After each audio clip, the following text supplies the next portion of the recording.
تهران، اوایل دهه 1360، شهری که تازه از تب و تاب انقلاب بیرون آمده بود، درگیر وحشتی جدید میشد.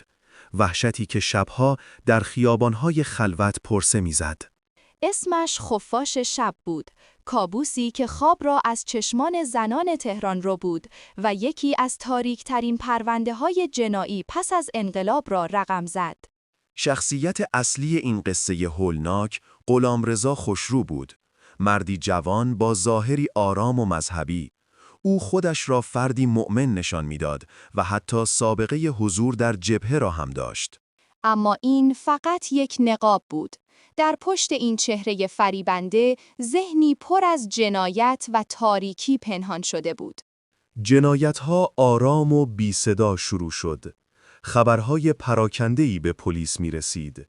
زنانی که در خیابانهای خلوت یا کنار جاده‌ها به طرز مشکوکی ناپدید می شدند.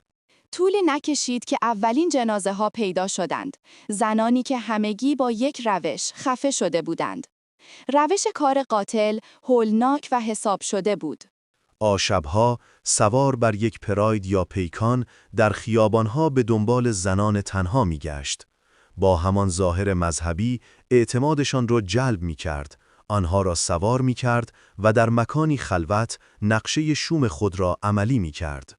با بالا رفتن تعداد قتل‌ها، ترس و وحشت بر تمام شهر سایه انداخت. مردم، به خصوص زنان، شبها کمتر از خانه بیرون می آمدند. تهران در سکوت و هراسی سنگین فرو رفته بود. رسانه‌ها مرتباً هشدار می‌دادند، اما پلیس هیچ سرنخی نداشت. قاتل مانند یک شبح عمل می‌کرد و ردی از خود به جا نمی‌گذاشت. سرانجام پس از هفته‌ها تعقیب و گریز، در یکی از شبها گشت پلیس به یک خودروی مشکوک برخورد کرد.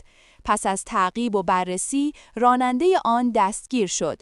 او کسی نبود جز غلامرضا خوشرو. در بازجویی‌های اولیه همه چیز را انکار می‌کرد، اما مدارک و شواهد راهی برای فرار باقی نگذاشت. او سرانجام شکست و به قتل بیش از 8 زن اعتراف کرد.